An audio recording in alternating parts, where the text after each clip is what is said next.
Presidensial threshold ini dulu obat sakit kepala, tapi sekarang kita sudah tidak sakit kepala. Terus kita dikasih makan terus obat sakit kepala. Kira-kira apa dampaknya? Lama-lama kita bisa keracunan. Ini jadi presidensial threshold ini sudah toksik sebenarnya, sudah toksik buat demokrasi dan pemilu di Indonesia. Apa yang diterapkan Chile dengan pemilu serentak, Brasil, kemudian dikonfirmasi oleh penelitian-penelitian belakangan, dan itu diafirmasi bahwa memang itulah solusi dari presidensialisme multipartai.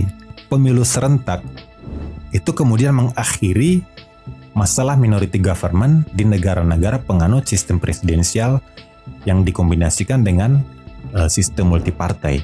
Jadi pemilu serentak ini, penataan jadwal pemilu ini sebenarnya dia sudah menjadi game changer dari presidensialisme multipartai. Dan adanya pemilu serentak ini membuat kita tidak butuh lagi pada presidensial threshold. Jadi ngapain presidensial threshold dipertahankan? Ngapain Mahkamah Konstitusi menyatakan presidensial threshold itu konstitusional, bahkan mengatasnamakan penguatan sistem presidensial? Padahal situasi sudah berubah. Kalau misalnya presidensial threshold itu diatasnamakan untuk penyederhanaan partai, maka presidensial threshold itu sudah gagal total. Karena pemilu 2019 ternyata dia menghasilkan sistem 7 partai. Itu sama juga dengan pemilu 2014 kemarin, yang juga presidensial threshold-nya sama. Itu menghasilkan sistem 8 partai. Artinya presidensial threshold juga sudah gagal total. Jadi di mana gunanya presidensial threshold ini?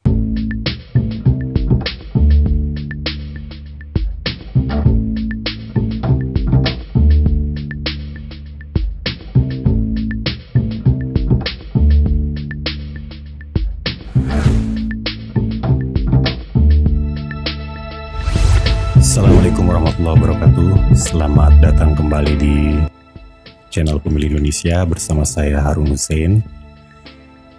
Pada episode ketiga kali ini kita akan tetap membahas masalah presidensial threshold. Saya akan mengutip dari Scott Mainwaring. Beliau ini adalah profesor dari Universitas Notre Dame ya. Beliau itu tahun 1990-an yang lalu mempublish sebuah paper judulnya Presidentialism, Multi-Party System, and Democracy, The Difficult Equation. Dalam paper itu dia menulis bahwa dia sudah meneliti semua negara yang menganut presidensialisme dengan multipartai dalam rentang 70 tahun dari 1930 sampai 1990. Dan kesimpulan dia, negara-negara yang menganut kombinasi presidensialisme multipartai tidak stabil. Satu-satunya negara yang berhasil stabil menganut kombinasi itu adalah Chile, salah satu negara di Amerika Latin. Dan menurut dia, kombinasi presidensialisme multipartai itu sering melahirkan minority government, yaitu eksekutif dan legislatif dikuasai oleh partai yang berbeda. Tapi dia menggarisbawahi bahwa persoalan ini muncul karena terpisahnya jadwal pemilihan legislatif dan eksekutif. Jadi pemerintahan minoritas yang tercipta dalam kombinasi sistem presidensialisme multipartai itu disebabkan oleh pemisahan jadwal pemilu antara pemilu presiden dengan pemilu anggota DPR dan Senat. Chile ini sejarahnya itu sudah panjang ya. Mereka itu bikin pemilu presiden itu sejak tahun 1826. 50 tahun berjarak dari Pilpres pertama di Amerika. Jadi mereka ini sudah sangat panjang sejarahnya. Sudah lebih dari 200 tahun ya berdemokrasi. Sudah memilih presiden sejak 1826. Tahun 1826 itu di Indonesia sedang terjadi Perang Jawa ya. Jadi baru 1 tahun Pangeran Diponegoro angkat senjata melawan Belanda. Mereka sudah pilpres. Dan bahkan di Chile itu pemilu legislatifnya lebih awal lagi. Mereka sudah melakukan pemilu legislatif tahun 1811. Tapi penelitian Scott Mainwaring itu mulai tahun 1930 ya.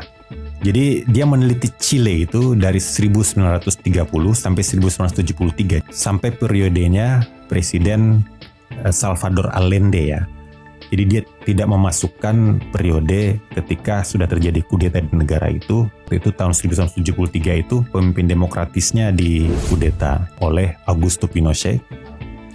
Dan kemudian Salvador Allende itu dibunuh, dan kekuasaan Augusto Pinochet itu sejak 1973 sampai 1980-an akhir.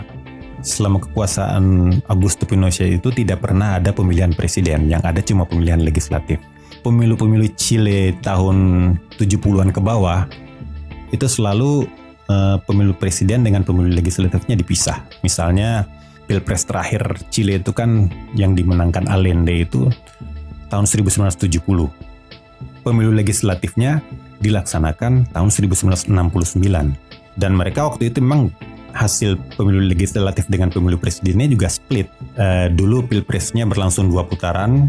Allende waktu itu menang tapi tidak mencapai mayoritas, dan putaran keduanya di run off di Kongres Nasional Chile, dan di situ banyak partai yang ternyata juga mendukung Salvador Allende sehingga dia kemudian terpilih menjadi presiden. Jadi dukungannya meluas, bukan cuma dari partai-partai kiri koalisinya, tapi juga dari partai-partai lain. Dalam pemilu 1989, Chile itu sudah menerapkan pemilu serentak. Pilpres Chile tahun 1989 itu dilaksanakan 14 Desember 1989. Dan hasilnya itu memang sudah langsung kongruen ya. Jadi Partai Kristen Demokrat itu menang dengan aliansinya Concertación ya, itu bahasa Spanyol, berhasil meraih 51% kursi parlemen, kursi DPR ya. Kemudian di Senat pun begitu, di Senat bahkan lebih besar lagi. Jadi praktek pertama setelah lepas dari kungkungan junta militer itu, Chile langsung melakukan pemilu serentak dan hasilnya langsung kongruen. Waktu itu Pilpres Chile tahun 1989 itu diikuti 3 kandidat presiden ya. Kemudian dalam pemilihan di DPR diikuti setidaknya 15 partai. 13 partai di antaranya bergabung dalam koalisi. 13 partainya ini kawin dan membentuk koalisi-koalisi. Sementara ada 2 partai yang tidak bergabung dalam koalisi. Ya kita katakanlah menjomblo ya. Kemudian di Senat diikuti oleh 13 partai. 10 partai bergabung dalam 4 koalisi dan 3 partai menjomblo. Dan di sana koalisinya pun alami, tidak pakai presidensial threshold. Untuk pencalonan presiden itu mereka nggak pakai presidensial threshold, mereka pakai primary. Jadi ini tradisi negara-negara demokrasi. Di sana itu calon presiden pun sudah ditentukan oleh rakyat, bakal calon presiden. Jadi saya bacakan, saya kebetulan sudah mengumpulkan data Pilpres di Chile ini. Pilpres tahun 1989 itu diikuti oleh 3 kandidat dan berlangsung 1 putaran. Kemudian Pilpres 1993 diikuti 6 kandidat, 1 putaran juga. Kemudian Pilpres 1999 diikuti 6 kandidat, kali ini 2 putaran. Selanjutnya Pilpres 2005 itu 4 kandidat dan berlangsung 2 putaran. Jadi banyak tidaknya kandidat ini tidak terlalu ini juga dengan masalah 1 putaran atau 2 putaran. Kemudian Pilpres tahun 2009 diikuti oleh 4 kandidat, berlangsung 2 putaran juga. Pilpres 2013 diikuti oleh 9 kandidat, berlangsung 2 putaran. Kemudian Pilpres 2017 diikuti 8 kandidat, berlangsung juga 2 putaran. Dan terakhir kemarin Pilpres tahun 2021 diikuti oleh 7 kandidat dan berlangsung 2 putaran. Jadi sebelum Scott Mainwaring mempublikasikan hasil penelitiannya tahun 1990, tahun 1989 Chile itu sudah melakukan perubahan dan persis seperti yang direkomendasikan oleh Scott Mainwaring, yaitu problema-problema di negara-negara presidensialisme multipartai itu karena memisahkan jadwal pemilu legislatif dengan pemilu presiden. Dan tahun 1989 Chile yang menurut Scott Mainwaring itu satu-satunya negara penganut presidensialisme multipartai yang berhasil stabil, ternyata sudah selangkah lebih maju menyatukan jadwal pileg dan pilpresnya sehingga kemudian mereka menjadi lebih stabil lagi. Dan sekarang Chile adalah salah satu negara yang stabil ya, salah satu negara demokrasi yang stabil. Dan langkah Chile itu kemudian diikuti oleh negara-negara lainnya di Amerika Latin. Brasil itu kan termasuk salah satu negara yang juga jatuh bangun ya, karena dia juga sama dengan Chile, sama dengan Indonesia. Dia penganut sistem presidensial, tapi juga menganut sistem multipartai. Bahkan sistem pemilihnya pun sama. Brasil, Chile, dan Indonesia itu sama-sama open list ya. Jadi Brasil itu sejak tahun 1994 menata jabatan presiden dengan anggota legislatif disamakan. Jadi semula masa jabatan presiden itu kan 5 tahun. Di-courting menjadi 4 tahun. Jadi biar sama dengan masa jabatannya anggota DPR dan anggota Senat. Sehingga kemudian bisa dilaksanakan pemilu serentak.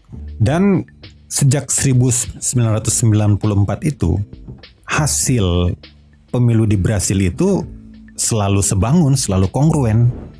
Dan akhirnya mereka benar-benar bisa menjadi negara yang stabil.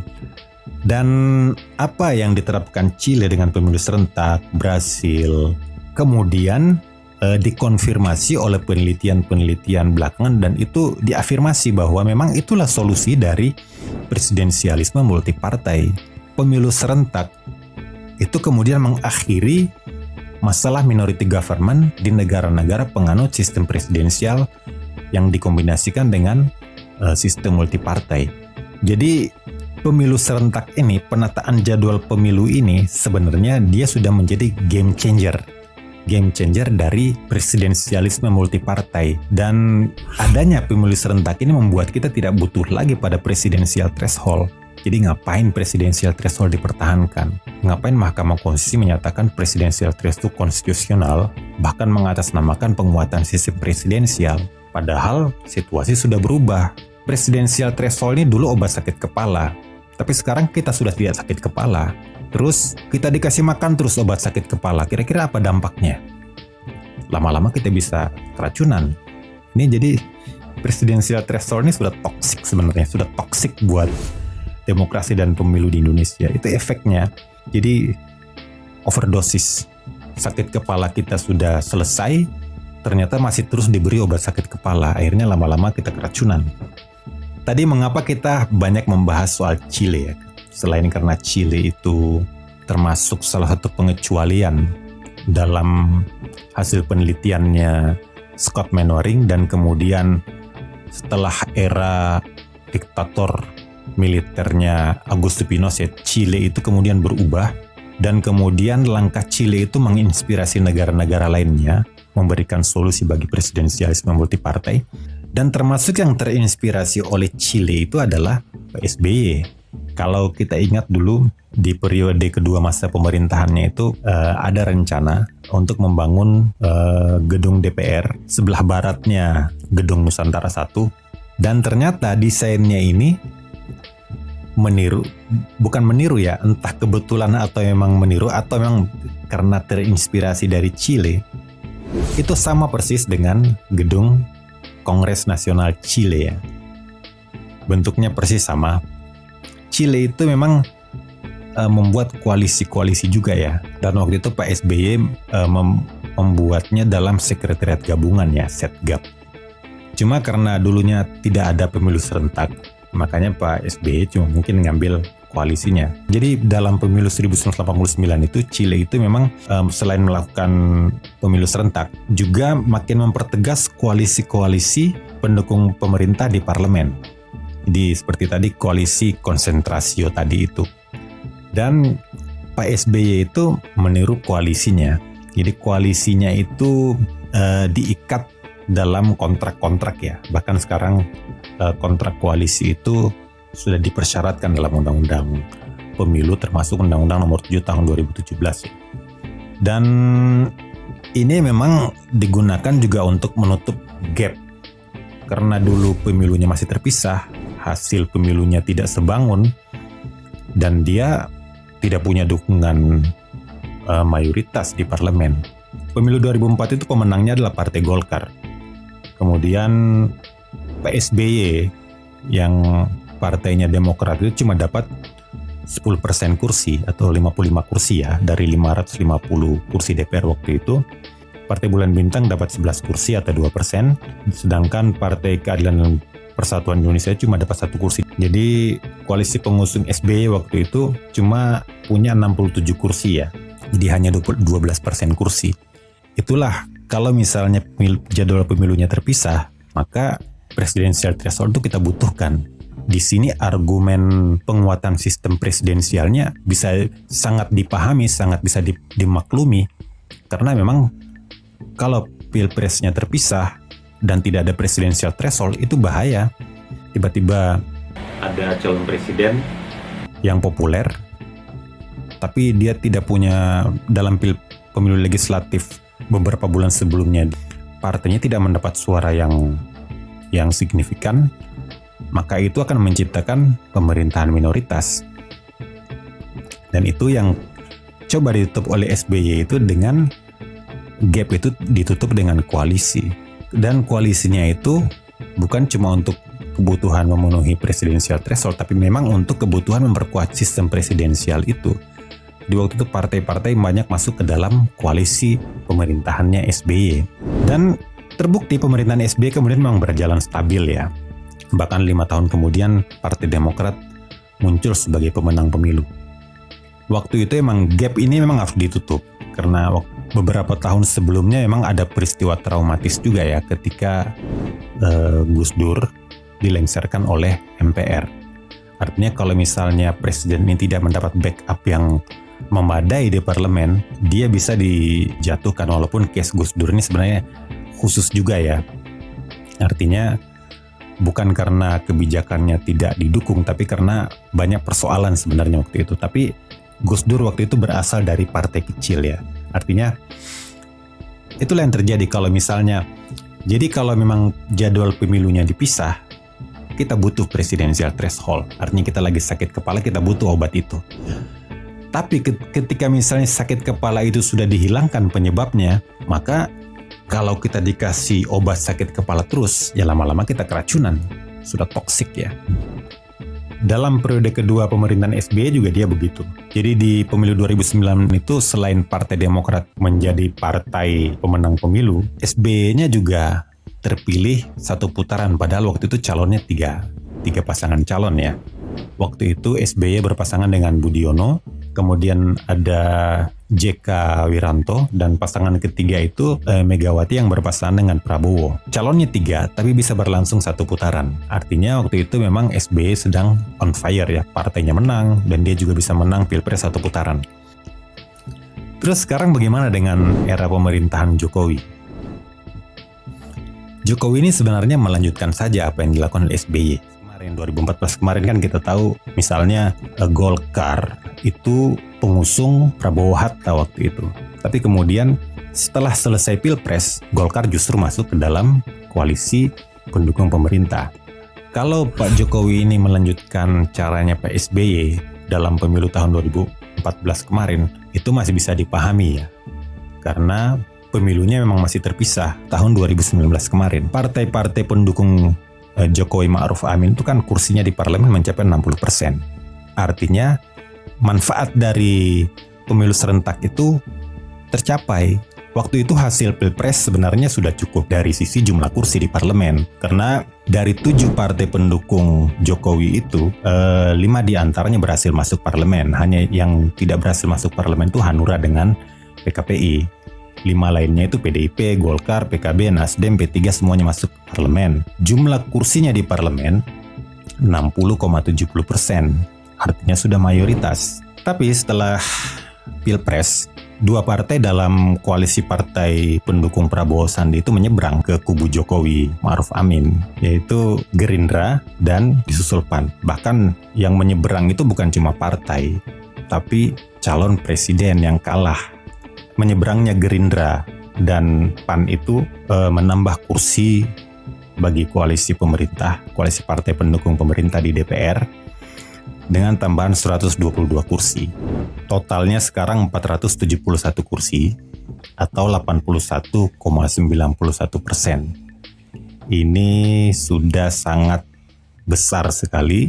SBY itu pada pemilu 2009 koalisinya itu hanya 75%. Dan itu sudah dianggap juga sudah sangat kebesaran. Sekarang 81,91%. Kembali ke persoalan tadi, jadi ngapain partai-partai kita itu dipaksa koalisi dengan presidensial threshold, mengatasnamakan penguatan sistem presidensial, padahal pemilu sudah serentak. Hasil pemilu serentak itu sudah sebangun atau kongruen. Terus yang kedua, ini sebenarnya agak aneh juga nih. Misalnya Mahkamah Konstitusi menyatakan bahwa presidensial threshold itu salah satu tujuannya itu untuk penyederhanaan partai. Ini bagaimana ceritanya presidensial threshold dijadikan instrumen penyederhanaan partai? Presidensial threshold itu bukan sistem pemilu. Jadi kenapa dijadikan instrumen untuk rekayasa sistem kepartaian? Menurut saya tidak ada logikanya. Jadi kalau misalnya Mahkamah Konstitusi menginginkan kepartaian kita lebih sederhana, caranya itu dengan melihat pada sistem pemilu legislatif, bukan pada sistem pemilu presiden. Apalagi menggunakan instrumen non-sistem pemilu. Jadi presidensial threshold itu bukan elemen sistem pemilu. Saya kebetulan sudah periksa sistem pemilu di negara-negara yang dikatakan oleh Scott Mainwaring itu sebagai negara-negara presidensialisme yang stabil ya. Misalnya Amerika Serikat, indeks ENPP-nya 1,90. Negara ini menganut sistem pemilu first past the post atau di kita itu biasa dikenal dengan sistem distrik ya. Kemudian Costa Rica yang indeksnya 2,45, dia menganut sistem closed list atau proporsional tertutup. Venezuela yang indeks ENPP-nya 2,63 itu menganut sistem MMP atau mixed member proporsional ya, memadukan antara proporsional daftar atau closed list dengan first past the post. Jadi sistem pemilunya Venezuela ini sama dengan Jerman ya. Kemudian Kolombia menerapkan sistem closed list. Dia indeksnya 2,09. Jadi sistem dua partai semua ya negara-negara itu. Kemudian Chile itu berbeda. Chile itu sama dengan Indonesia, dia menerapkan open list atau proporsional terbuka ya. Di sana terbentuk sistem 5 partai. Jadi kalau misalnya Mahkamah Konstitusi misalnya mau menginginkan penguatan sistem presidensial dan penyederhanaan sistem kepartaian, maka rekomendasinya bukan pakai presidensial threshold, tapi pakai perubahan sistem pemilu. Kalau mau menuju sistem dwipartai misalnya, kita perlu ingat sistem kepartaian itu multipartai atau dua partai itu bukan dihitung dengan jari. Amerika jumlah partainya itu belasan bahkan puluhan, tapi dia dikenal dengan sistem dua partai. Jadi sebenarnya indeks ENPP ini mengukur kepartaian dominan dan di sana yang dominan adalah dua partai itu. Yang terbentuklah kemudian sistem dua partai. Bahkan dia indeks terakhirnya 1,90. Padahal ini baru ENP ya, belum ENPP. Kita itu kan selama menerapkan sistem proporsional terbuka, partai-partai pemenang pemilu itu nggak pernah ada yang meraih suara di atas 30%. Tahun 1999 dengan sistem proporsional tertutup, PDIP itu masih meraih suara 33%. Tapi setelah itu selama pemilu 2004 dan seterusnya, partai-partai itu nggak ada yang suaranya sampai 30%.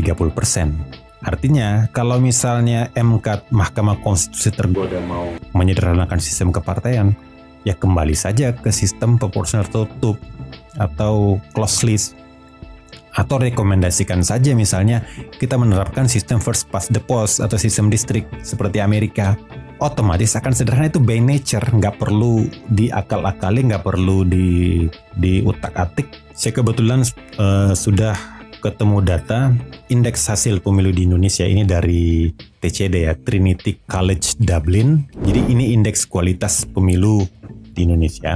Jadi kita tahun 2019 kemarin menghasilkan sistem 7,5 partai. Artinya kalau misalnya presidensial threshold itu diatasnamakan untuk penyederhanaan partai, maka presidensial threshold itu sudah gagal total. Karena pemilu 2019 yang diikuti oleh 16 partai yang masuk ke DPR 9 partai, ternyata dia menghasilkan sistem 7 partai. Itu sama juga dengan pemilu 2014 kemarin. yang juga presidensial threshold-nya sama, itu menghasilkan sistem 8 partai. Artinya presidensial threshold juga sudah gagal total. Masih mendingan kita pemilu tahun 1955. Pemilu 1955 itu kan katanya pemilu yang sangat hiruk pikuk, banyak sekali partai, banyak kontestannya, peserta pemilunya pokoknya banyak sekali. Mulai dari partai-partai, partai tingkat lokal, bahkan calon independen juga waktu itu cukup banyak sebagai peserta pemilu. Tapi ternyata berdasarkan pengukuran indeks ENPP, pemilu 1955 itu menghasilkan sistem 6,41 partai. Jadi sistem 6,5 partai. Jadi dia lebih sederhana sistem kepartaiannya dibanding 2019 yang sudah pakai presidensial threshold 20% kursi dan 25% suara sah itu. Jadi di mana gunanya presidensial threshold ini? Di mana gunanya? Dia tidak menyederhanakan partai, dia gagal total dalam penyederhanaan partai. Kemudian argumen bahwa dia akan menguatkan sistem karena dia akan memfasilitasi pembentukan koalisi. Ternyata argumen itu juga ditolak oleh ahli-ahli pemilu dan ahli-ahli politik dunia ya. Mereka sama sekali tidak merekomendasikan koalisi, sementara Mahkamah Konstitusi kita justru seperti penghulu yang mendorong kawin paksa partai-partai. Apa gunanya? Instrumen rekayasa itu bukan presidensial threshold, tapi sistem pemilu sendiri. Kenapa misalnya Amerika itu menjadi sistem 2 partai dan sistem presidensialnya kuat? Karena dia menerapkan sistem pemilu first past the post. Begitu pula yang terjadi dengan negara-negara lainnya. Contoh yang paling bagus, yang mungkin yang paling dekat dengan kita adalah Turki. Turki itu dalam pemilu 2018 kemarin, indeks ENPP-nya itu 2,27. Jadi partainya di sana kan banyak ya. Tapi dia mampu menghasilkan sistem dui partai. Turki itu sudah mampu menghasilkan sistem dui partai. Kenapa? Turki itu bikin pilpres serentak dengan pemilu presiden. Kemudian Turki itu menerapkan sistem proporsional tertutup. Kemudian lagi, Turki itu juga menerapkan elemen sistem pemilu parliamentary threshold yang besarnya 10%. Jadi, instrumen rekayasa penguatan sistem presidensial maupun penyederhanaan partai itu bukan presidensial threshold. Dia adalah sistem pemilu itu sendiri. Kenapa kita mengandalkan instrumen non-sistem pemilu untuk merekayasa pemilu kita? Di mana logikanya? Dan emang tidak ada logikanya dan tidak ada buktinya gitu ya. Tidak ada buktinya sama sekali. Ke sistem kepartaian yang sederhana tidak terbukti terbentuk, malah kalah dengan pemilu 1955. Jadi menurut saya argumen presidensial threshold untuk penguatan sistem presidensial itu tidak valid ya. Tidak ada logikanya dan tidak ada buktinya. Jadi dia memang akhirnya menjadi alat saja untuk membatasi hak-hak kita, membatasi hak pemilih untuk memilih calon presiden yang dia sukai, membatasi hak kandidat, right to be candidate, right to vote, dibatasi, kemudian membatasi juga hak-hak partai. Konstitusi menyatakan calon presiden itu diusulkan oleh partai politik peserta pemilu. Titik, tidak ada tambahannya lagi, tidak ada presidensial threshold-nya. Kenapa sekarang ada presidensial threshold dan itu dilegalkan, dianggap konstitusional oleh kita? Mana logikanya, di mana buktinya? Tidak ada sebenarnya. Saya ingin mengakhiri obrolan panjang ini. Semoga saja apa yang saya sampaikan ini ada manfaatnya. Semoga demokrasi kita semakin maju. Kita jumpa lagi pada episode-episode berikutnya. Tetap di channel Pemilih Indonesia. Dan jangan lupa like, komen, dan subscribe. Dan kalau ada pertanyaan atau komentar, kritik, saran dan sebagainya, silakan sampaikan di kolom komentar. Baik, terima kasih atas segala perhatian teman-teman. Assalamualaikum warahmatullahi wabarakatuh.